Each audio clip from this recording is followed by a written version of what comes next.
सभी का स्वागत है मेरी चैनल पे तहे दिल से।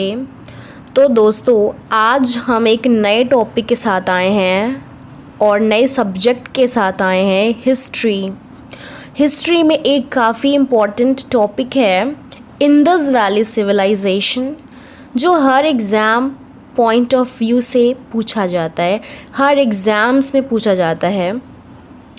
तो आज हम पढ़ेंगे इंडस वैली सिविलाइजेशन। हर बार की तरह इजी तरीके से एक्सप्लेन करने की कोशिश करूँगी, और अगर आपको मेरी एक्सप्लेनेशन अच्छी लगे तो चैनल को सब्सक्राइब करना ना भूलें, ताकि हम फिर से एक नई वीडियो के साथ आ सकें आपके साथ। तो दोस्तों, आज का लेसन शुरू करते हैं। तो आज हम पढ़ेंगे इंडस वैली सिविलाइजेशन। शुरू करते हैं। तो ये दोस्तों, इंडस वैली सिविलाइजेशन 2500 से लेके 1700 BC तक ही था, और इसे हड़प्पन सिविलाइजेशन भी कहा जाता है, ब्रॉन्ज एज सिविलाइजेशन भी कहा जाता है। इसे दोनों चीज़ कहा जाता है, ठीक है। या तो आप इंडस वैली सिविलाइजेशन बोलो, या हड़प्पन सिविलाइजेशन बोलो, या ब्रॉन्ज एज सिविलाइजेशन बोलो, इट इज़ ऑल सेम। अब आपके मन में सवाल उठ रहा होगा कि इसे इंडस वैली सिविलाइजेशन क्यों कहते हैं? क्योंकि ये इंडस रिवर और उसकी ट्रिब्यूटरीज के पास ही है, इसीलिए इसे कहते हैं इंडस वैली सिविलाइजेशन। अब इसकी जो पहली खोज है वो किसने की, इम्पॉर्टेंट टॉपिक है, आप इसको लिख सकते हैं। राय बहादुर दयाराम साहनी, इन्होंने पहली बार खोजा था Indus valley civilisation, that is Harappan civilisation को पहली बार इन्होंने खोजा था मोंटगोमरी डिस्ट्रिक्ट ऑफ पंजाब के पास। तो दोस्तों, उसके बाद दूसरी साइट आती है यहाँ पे। अब मोहनजोदड़ो को किसने खोजा था? 1921 में ही RD बैनर्जी ने खोजा था, और 1921 में ही दयाराम साहनी ने ही खोजा था, ठीक है। 1921 का ही ये सारा दास्तान है, और बाद में जॉन मार्शल ने आकर इसकी एक्सकवेशन की, मतलब कि तहकीकात की। तो इंडस वैली सिविलाइजेशन के 5 बहुत इंपॉर्टेंट पार्ट्स हैं, मतलब कि पहला है टाउन प्लानिंग, दूसरा उसका एग्रीकल्चरल और डोमेस्टिक पार्ट्स, तीसरा रिलीजियस बिलीफ्स, चौथा ट्रेड, और पांचवा साइट्स। तो काफ़ी डीपली तरीके से एक एक करके एक्सप्लेन करती हूँ। और दोस्तों, वीडियो को स्किप मत करिएगा, देखते जाइएगा, क्योंकि बहुत इंपॉर्टेंट टॉपिक है ये सब, और मैं आपको हमेशा की तरह से आसान तरीके से एक्सप्लेन करने का ही सोचती हूँ। तो टाउन प्लानिंग का हम लोग पहले देख लेते हैं यहाँ पे। तो वहाँ पर हड़प्पन सिविलाइजेशन में टाउन प्लानिंग काफ़ी अच्छी तरीके से की जाती थी, मतलब वो बिल्कुल ग्रिड सिस्टम में होती थी। उस समय भी वहाँ पे लोगों में काफ़ी जज्बा था, जुनून था, और दिमाग, मतलब कि एक बहुत ही सूटेबल चीज़ था कि इनको एकदम परफेक्शनल चीज़ों से, मतलब वो चीज़ तैयार करते थे। बाउंड्रीज एंड ऑल काफ़ी ज़्यादा मतलब बहुत अच्छी होती थी वो सारी चीज़ें। वहाँ पे रोड्स वगैरह बिल्कुल स्ट्रेट होती थी, नॉर्थ डायरेक्शन में, फिर साउथ डायरेक्शन में। सबसे इम्पॉर्टेंट चीज़ यहाँ पे ये है दोस्तों कि टाउन प्लानिंग के समय इन लोगों ने ड्रेनेज सिस्टम को भी बनाया था, जो कि बहुत बड़ी बात है, ड्रेनेज सिस्टम उस वक्त बनाना, समझ रहे हैं। फिर वहाँ पे जो सिटीज़ थी उसको डिवाइड कर दी गई थी 2 पार्ट्स में, एक था अपर टाउन और दूसरा था लोअर टाउन। तो अपर टाउन क्या था ना, कि वो पहाड़ों की हल्की सी ऊपर जगह पे बनाई जाती थी, ठीक है। वो टॉप होती थी, वो बड़ी होती थी, लंबी होती थी, मतलब कि, और उसे सिटाडल भी कहा जाता है। अपर टाउन को क्या कहा जाता है? सिटाडल कहा जाता है। सिटाडल का मतलब क्या होता है दोस्तों? सिटाडल का मतलब होता है कि, मतलब कि जो घर होता था या जो भी होता था, उसके चारों ओर बड़ी बड़ी बाउंड्री होती थी, ठीक है। वो सिटाडल, जो घर जो होते थे, वो वॉल से सराउंडेड होते थे, इसीलिए जो घर वॉल से पूरी सराउंडेड होती है उसे हम लोग सिटाडल कहते हैं। और सिटाडल जो है वो मोस्टली अपर टाउन में हमें देखने को मिलता है इंडस वैली सिविलाइजेशन में। लोअर टाउन में मोस्टली छोटे छोटे घर होते थे, और घर भी जो होते थे फ्रेंड्स वो बहुत ही तरीके से होते थे, मतलब कि बिल्कुल फिनिशिंग वाले होते थे। वरांडा होता था, गार्डन एरिया होता था नीचे, मतलब एकदम रॉयल।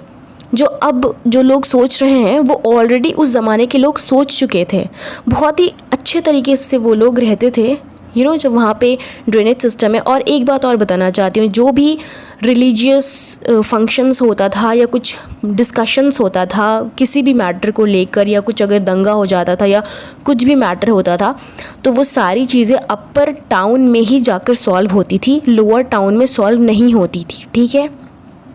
और वहाँ पे जो घर जो थे उनके वो ब्रिक्स से बनते थे, जले हुए ब्रिक्स, ठीक है। और जो घर होती थी उसकी जो रेशियो है वो 4:2:1 है। और हर घर पे एक बड़ी सी डोर होती थी, विंडोज़ होते थे, और जो डोर है वो एलिस की तरफ खुलती थी, मतलब कि पिछवाड़े की तरफ खुलती थी।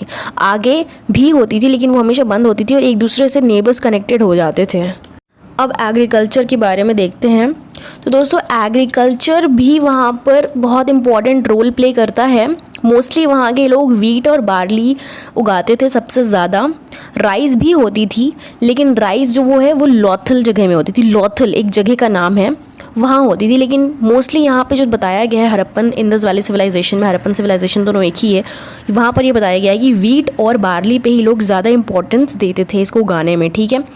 और एक बहुत इम्पॉर्टेंट क्वेश्चन है कि when was cotton first grown, ठीक है। तो कॉटन जो है ये पहली बार इंदस वैली सिविलाइजेशन के लोगों ने ही इसे ग्रो किया था। तो ये बहुत इंपॉर्टेंट है और इसको याद रखिएगा, ये हर एग्ज़ाम में पूछा जाता है। और दोस्तों यहाँ पर ग्रेनरी भी थी, वेल्स थे, जिसकी वजह से इरिगेशन फैसिलिटीज़ थी वहाँ पे। वेल थे तो लोग वहाँ से पानी निकालते थे, इरिगेट करते थे अपने लैंड को, क्रॉप्स उगाते थे। समझ रहे हैं, मतलब कि वहाँ पे लोगों का जो थिंकिंग था ना वो काफ़ी ऊंचा था। अब हम लोग शुरू करते हैं डोमेस्टिकेशन। तो दोस्तों अभी तक कोई सबूत नहीं मिला है किसी को भी कि वहाँ पे काउज एंड लायंस क्यों नहीं थे भी या नहीं थे, ये अभी तक किसी को नहीं पता है। लेकिन दोस्तों वहाँ पे लायंस और काउस का कोई भी नामो निशान नहीं है। अब जब नामो निशान नहीं है तो इसका मतलब यही है ना कि वहाँ पे ये दोनों नहीं पाए गए।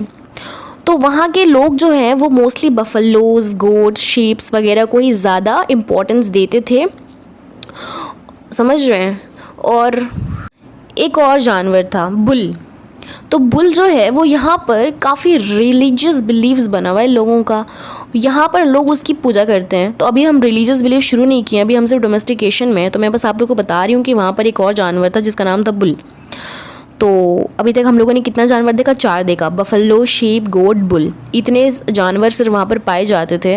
और जो पाए नहीं जाते थे उनका नाम है काउज एंड लायंस। ये दोनों नहीं थे, इसको अपने दिमाग में आप लोग बिठा लें। तो दोस्तों अब हम लोग शुरू करते हैं रिलीजियस बिलीव्स, उनका क्या मानना था रिलीजन को लेकर। तो यहाँ पर दोस्तों हड़प्पन सिविलाइजेशन के जो लोग हैं वो 2 गॉड को मानते थे, एक मेल और एक फीमेल। मेल में गॉड का नाम था पशुपति और फीमेल में गॉड का नाम था मदर गॉडेस। क्यों पशुपति, क्यों? सवाल आपके दिमाग में उठ रहा होगा, तो मैं बताती हूँ। क्योंकि वहाँ पर जो सील होता था, मतलब कि जो कॉइन्स होता था, वहाँ से हमें पता चलता है उस कॉइन्स में बना हुआ था पशुपति, ठीक है। एक आदमी था और उसके चारों ओर जानवर थे, तो उसका नाम पशुपति रख दिया गया। इसीलिए वहाँ पे लोग पशुपति को मानते थे, ठीक है। अब फीमेल में मदर गॉडेस को क्यों मानते थे? क्योंकि सील में एक लेडी थी, ठीक है, उसके पेट से प्लांट निकल रहा था। अब इसका मतलब ये है कि उसके पेट में एम्ब्रियो है, वहाँ से प्लांट निकल रहा था, इसीलिए उसे मदर गॉडेस के नाम से ही माना जाता था।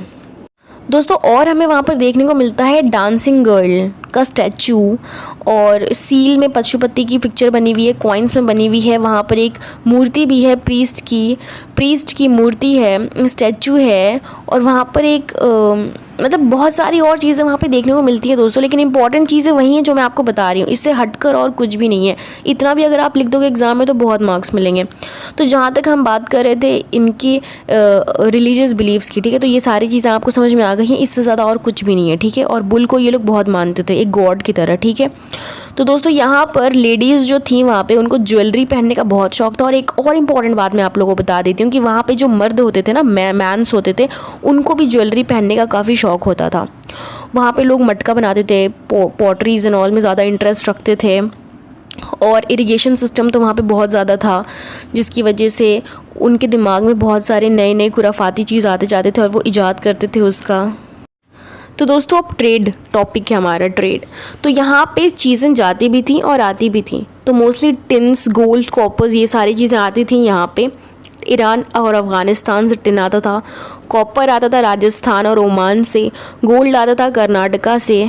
उस समय पैसे का लेन देन नहीं होता था जैसे अब होता है, उस वक्त बार्टर सिस्टम हुआ करता था। अब बार्टर सिस्टम क्या है आप लोग सोच रहे होंगे, तो मैं आपको पहले बता देती हूँ कि बार्टर सिस्टम वो था कि मतलब ये चीज़ तुम मेरा लो और मुझे वो चीज़ दो, समझ रहे हैं, मतलब कि मेरा ये कॉपी लो और फिर मुझे 1 केजी चावल दो। इस तरह का एग्जाम्पल मैं आपको दे रही हूँ, ठीक है। तो वहाँ पे ऐसी चीज़ें होती थी और एक्सचेंज ऑफ द आइटम्स को ही कहते हैं बार्टर सिस्टम। नेक्स्ट है हमारा लास्ट टॉपिक, साइट्स। कुछ इंपॉर्टेंट साइट्स हैं दोस्तों, जो इंपॉर्टेंट साइट्स हैं जिसमें कि 3 हमारे इंडिया में हैं। वो है लौथल जो गुजरात में है, कालीबंगन जो राजस्थान में है और धोलावीरा भी गुजरात में है। हड़प्पा के बारे में आपको क्या बताऊँ, मैं ऑलरेडी बता चुकी हूँ, लेकिन मैं आपको बता देती हूँ जल्दी जल्दी। 1921 में राय बहादुर दयाराम साहनी ने इसे खोजा था, जो कि बैंक ऑफ रावी के पास है। मोहनजोदड़ो को किसने खोजा था? 1921 में आर डी बनर्जी ने खोजा था और ये लार्जेस्ट साइट है और ये माउंट ऑफ डेड के ऊपर बनाया गया है, जहाँ पर ग्रेट बात बहुत इंपॉर्टेंट है। लौथल जो गुजरात में है और एक्सपोर्ट इंपोर्ट के लिए जगह बहुत इंपॉर्टेंट है, क्योंकि यहाँ पे शिप्स हैं, नाव है, रिवर है और मोस्टली लौथल में ही चावल उगती है, राइस, और कहीं नहीं उगती है, ठीक है। अब चान्होदारो में लिपस्टिक और इंकपॉट पाई गई है और चान्होदारो ही एक ऐसा साइट है जहाँ पर सिटाडल नहीं है, वरना बाकी हर जगह सिटाडल है। अब धोलावीरा जो गुजरात में है और मोस्टली ये जाना जाता है स्टोन वाटर रिजर्वायर के नाम से भी, ठीक है। अब हम लोग आते हैं सुरकाटाडो। सुरकाटाडो क्या है? एक साइट है जहाँ पर हॉर्सेस के रिमेन्स मिले हैं, घोड़े की कुछ चीज़ें वहाँ पर पाई गई हैं, ठीक है। लास्ट टॉपिक है कालीबंगन, जो कि राजस्थान में है और मोस्टली ये जाना जाता है ब्लैक बैंगल फैक्ट्री के नाम से। तो दोस्तों अच्छी लगे मेरी एक्सप्लेनेशन तो चैनल को सब्सक्राइब करना ना भूलें। Thank you once again for watching.